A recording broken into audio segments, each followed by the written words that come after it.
ஆன்மீக அன்பர்கள் அனைவருக்கும் அன்பான வணக்கம். நம்மளோட சேனல்ல ஆன்மீகம் சம்பந்தமான பல வீடியோ பதிவுகள் தாங்க பார்த்துக்கிட்டு இருக்கோம். அந்த வகையில் நாம் இன்னைக்கு என்ன பதிவு பார்க்க போகிறோம் அப்படின்னா, டிசம்பர் 15ஆம் தேதி பௌர்ணமிக்கு பிறகு கடகராசிக்காரங்களுக்கு எந்த மாதிரியான பலன்கள் அமைஞ்சிருக்குன்னு தாங்க. இதோட பௌர்ணமி அன்னைக்கு நம்ம எந்த மாதிரியான வழிபாட்டு முறைகளும் விரதமும் இருக்கலாம் அப்படின்னு பார்க்கலாங்க. இது கூடவே திருவண்ணாமலையை பற்றியும் பௌர்ணமியோட சிறப்புகளையும் பார்க்கலாங்க. ஸோ வீடியோ ரொம்பவே இன்ட்ரெஸ்டாக இருக்க போகுது. ஸ்கிப் பண்ணாமல் முழுசாக பாருங்க. பொதுவாகவே பௌர்ணமி அப்படிங்கிறது சாதாரண நாளை விட தெய்வ சக்தி அதிகம் நிறைந்த நாளாக தாங்க இருக்குது. இந்த பௌர்ணமி நாளில் நாம விரதம் இருந்து வழிபாடு செஞ்சோம்னா நிறைய பலன்கள் கிடைக்கும் அப்படின்னு நம்ம எல்லாருக்குமே தெரிஞ்ச ஒன்று தாங்க. அது மட்டும் இல்லாமல் பழங்காலத்தில் இருந்த இந்த பௌர்ணமி வழிபாடு அப்படிங்கிறது ரொம்பவே விமர்சையாக இருக்குதுங்க. இந்த பௌர்ணமி நாள் அப்படிங்கிறது ரொம்பவே கொண்டாட்ட கோலாகலமான நாளாக தாங்க எல்லாருமே சொல்கிறாங்க. அது மட்டும் இல்லாமல் நம்மளோட முன்னோர்கள் வழிபட்ட ஒவ்வொரு நாளுமே ஒவ்வொரு நன்மையை நமக்கு தரக்கூடியதாக தாங்க இருக்குது. நமக்கு வர எல்லா தீமைகளும் கஷ்டங்களுமே இது பாதுகாக்கிறதுக்கு ஒரு சக்தியாக தாங்க இந்த பௌர்ணமி வழிபாடு சொல்லப்படுது. ஆகாயத்தில் முழு நிலவு முழுமதி அதிக வெளிச்சத்துடன் இருக்குங்க. அந்த பௌர்ணமி நாளில் இந்த சந்திர வழிபாடு நாம் செய்கிறது ரொம்பவே நல்லதுங்க. இந்த நாளில் காலையில் இருந்து நாம் விரதம் இருந்து மாலை நேரத்தில் தாங்க நாம் பூஜையை முடிச்சுட்டு அதுக்கப்புறமா தாங்க சாப்பிடணும். இந்த பௌர்ணமி பூஜையை யார் வேணாலும் எந்த பௌர்ணமி தினத்துல இருந்தும் கூட நம்ம செய்யலாங்க. இந்த மாதிரி பௌர்ணமி பூஜை செய்யறவங்க அவங்க என்ன நினைச்சு விரதம் இருந்து வழிபடுறாங்களோ அது எல்லாமே நிச்சயமா நடக்குங்க. அது மட்டும் இல்லாம இந்த சந்திர பகவான் மன மகிழ்ச்சியை அடைந்து நமக்கு கேட்ட வரத்தை எல்லாத்தையுமே அள்ளி தருவாருங்க. ஒவ்வொரு மாசமுமே அமாவாசை முடிஞ்சு அதுக்கு பின்னாடி 15 நாள் கழிச்சு தாங்க இந்த பௌர்ணமி வரும். இப்படி ஒவ்வொரு மாதமும் வரும் இந்த பௌர்ணமிக்காக மக்கள் பல பேர் காத்துக்கிட்டு இருக்காங்க. ஏன்னா இந்த பௌர்ணமி நாளில் ஏதாவது சுப நிகழ்ச்சி நடத்தலான்னு தாங்க. அதாவது வீடு குடி போறது, பால் காய்ச்சறது, திருமண நிச்சயதார்த்தம் நடத்துறது, திருமணத்தை செய்யறது, இது மாதிரியெல்லாம் நிறைய விஷயங்களை செய்யறாங்க. இந்த நாளில் எந்த ஒரு காரியமே வளர்ச்சி அடையணும் அப்படின்னு நினைச்சு தாங்க இந்த முழு நிலவான பௌர்ணமி அன்னைக்கு நாம எல்லாருமே பூஜை செய்யறோம். இந்த பூஜை மூலமா மக்களுக்கு எல்லா விதமான பலன்களும் கிடைக்குதுன்னு அப்படின்னு உறுதியா நம்புறாங்க. உங்களோட வாழ்க்கையில எந்த ஒரு கஷ்டமா இருந்தாலும், துன்பம், துயரம், குழந்தை பாக்கியம், குழந்தையோட ஆரோக்கியம், இல்லைன்னா கணவனோட நீண்ட ஆயுள், இப்படின்னு எல்லா விதமான விஷயத்துக்கும் இந்த பௌர்ணமி நாள்ல நாம அம்பாளுக்கு விளக்கு ஏற்றி மனதார பிரார்த்தனை செஞ்சா அது எல்லாமே நடக்குங்க. இந்த நாள்ல அம்மன் கோவில் எல்லாமே ரொம்பவே விசேஷமானதா இருக்குங்க. இரவு நேரத்துல அம்மனுக்கு பூஜை செய்யறது, பலவிதமான அலங்காரம் செஞ்சு பலவிதமான நெய்வேத்தியங்களை வச்சு வணங்குவாங்க. மேக்சிமம் இந்த பௌர்ணமி பூஜையை நிறைய பேர் பார்த்திருப்பீங்க. இந்த பௌர்ணமி நாள்ல புற்றுக்கு பால் ஊத்தி குங்குமம் மஞ்சள் இட்டு வழிபடலாங்க. இந்த மாதிரி செய்கிறதுனால நாகதோஷம் உள்ளவங்களுக்கும் நல்ல பலன் கிடைக்கும். இந்த பௌர்ணமி அப்படிங்கிறது முழு நிலவு பிரகாசமாய் வானத்தில் தோன்றக்கூடிய அற்புதமான நாள் தாங்க. இந்த நாளில் நல்ல அதிர்வலைகள்லாம் நிறையவே இருக்கும். அதனால் இந்த சக்தி மிகுந்த நாளில் சக்தி சொரூபமாக இருக்கக்கூடிய அனைத்து விதமான அம்பாலையுமே நம்ம வழிபாடு செய்யலாங்க. இந்த மாதிரி கோவிலுக்கு போய் நாம் வணங்குவதால் இதுவரைப்பட்ட கஷ்டங்கள் எல்லாமே விலகிடுங்க. அது மட்டும் இல்லாமல் கோயிலுக்கு போக முடியல அப்படின்னு வருத்தப்படாதீங்க. குலதெய்வத்தை வீட்டுக்கு அழைச்சி சர்க்கரை பொங்கல் நெய்வேத்தியம் செஞ்சு வழிபடுங்க. வீட்டிலேயே விளக்கு ஏற்றி பூஜை செஞ்சு நாம வழிபாடு செய்யலாங்க. இதனாலையும் நமக்கு எல்லா விதமான நன்மையும் நம்மளோட குலதெய்வம் நமக்கு கொடுப்பாங்க.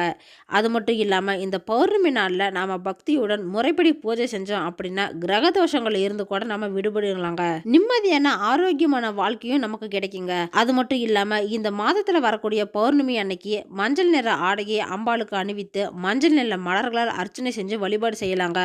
நெய்வேத்தியமா சுண்டல், தயிர் சாதம், பழங்கள், இது மாதிரிலாம் கூட வச்சு நாம வழிபடலாங்க.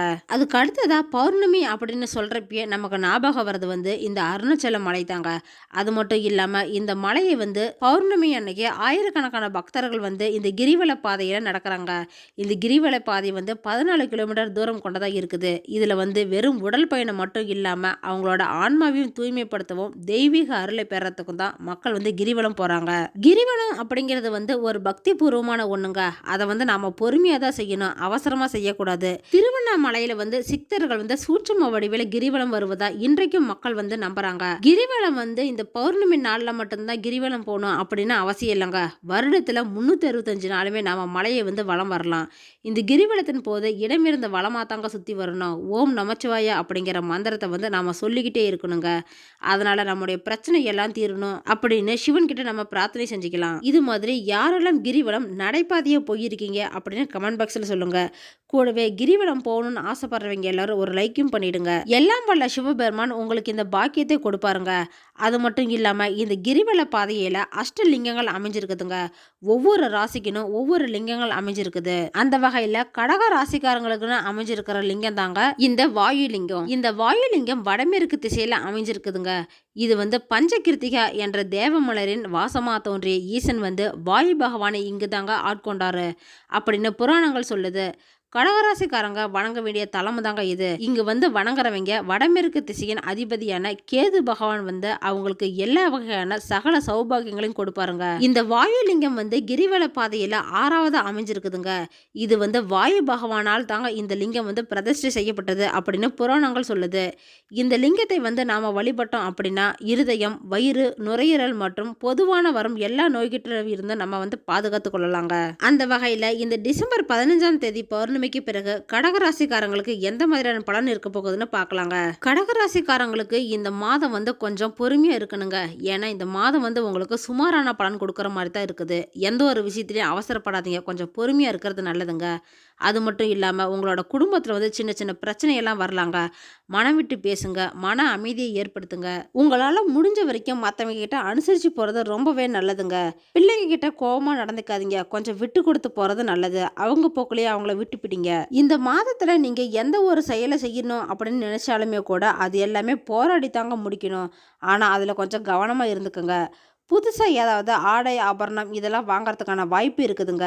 அது கூடவே உங்களுக்கு விருந்து விசேஷங்களில் கூட கலந்து கொள்ள வாய்ப்பும் இருக்குது.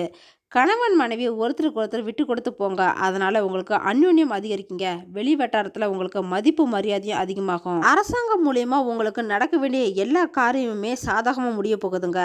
குரு பகவானோட பார்வை இந்த மாதம் உங்களுக்கு சாதகமாக தாங்க இருக்குது. அதனால் இந்த மாதத்தில் திருமணம், வளைகாப்பு இது மாதிரி ஏதாவது சுப நிகழ்ச்சிகள் எல்லாமே நடத்துவீங்க. அது மட்டும் இல்லாமல் நீங்கள் கலந்துக்கிற வாய்ப்பு கூட கிடைக்க போகுதுங்க. இந்த மாதத்தில் உங்கள் வீட்டுக்கு நிறைய ரிலேட்டிவ்ஸ் வருவாங்க. அதனால் வீடே ரொம்ப சந்தோஷமாக இருக்க போகுதுங்க. இந்த மாதத்தில் சிலருக்கு குழந்தை பாக்கியம் கிடைக்கிற வாய்ப்பும் இருக்குதுங்க. ஏன்னா புதுசாக திருமணம் ஆனவங்களுக்கு இந்த பாக்கியம் கிடைக்கிற வாய்ப்பு இருக்குது. இந்த கடகராசிக்காரங்களை பொறுத்த வரைக்கும் இந்த மாதத்தில் உடல்நிலையில் கொஞ்சம் கவனம் செலுத்துங்க. சளி, காய்ச்சல் இது மாதிரிலாம் வரலாங்க.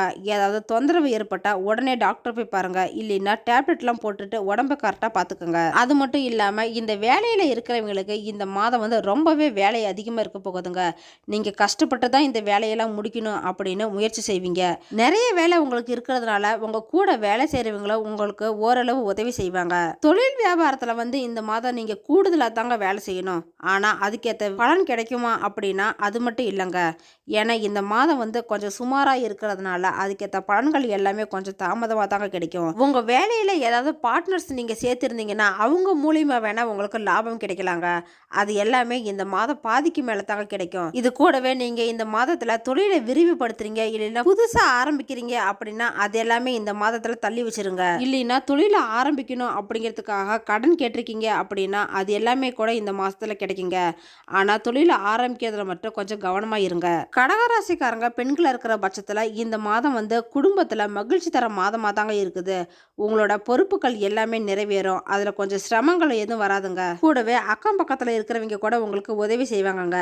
ஏதாவது ஒரு பிரச்சனை அப்படின்னா அவங்க கிட்ட போய் சொல்லுங்க, அவங்க ஏதாவது ஹெல்ப் பண்ணலாம் உங்களுக்கு. இதே அலுவலகத்துக்கு போகிற பெண்களாக இருக்கிற பட்சத்தில் அவங்களுக்கு கூடுதலாக வேலைகள்லாம் அதிகமாக இருக்குங்க. ஆனால் வேலை செய்கிறப்ப கொஞ்சம் கவனமாக இருங்க.